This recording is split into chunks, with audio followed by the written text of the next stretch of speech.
The man appeared alone in front of his opponents to rescue his ex-girlfriend, but he hadn't walked a few steps when he was suddenly shot down by an enemy sniper. John and his crew thought Nick was a rookie, but unexpectedly gunfire rang out again, taking out the sniper he had positioned. The real shooter was actually Nick. The one who got shot earlier was his partner Charlie, but he wasn't hurt because he had put on steel plates beforehand. Before John and his men could react, Nick took out the thug behind his ex-girlfriend with one shot.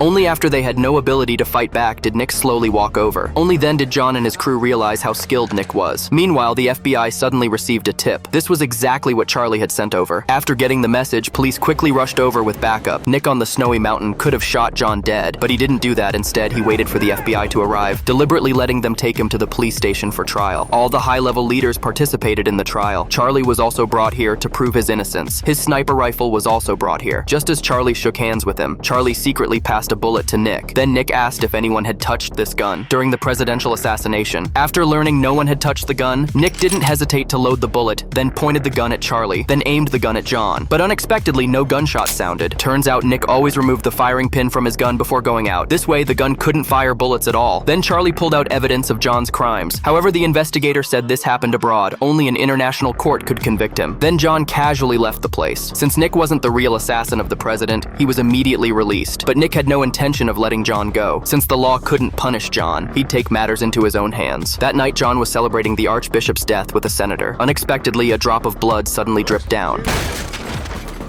John wanted to escape when he saw this, but it was already too late. Then his bodyguard was also shot dead. The senator still wanted to use his status to intimidate Nick, but Nick wasn't having any of it. One shot blew his head off. Before leaving, he deliberately broke the gas pipeline, finally successfully creating an accident. Nick ended everything in his own way when Nick ran out of the forest. His ex-girlfriend had been waiting by the roadside for a long time. After experiencing so many dangers, their relationship had returned to what it was before. The two drove away from there and lived happily ever after.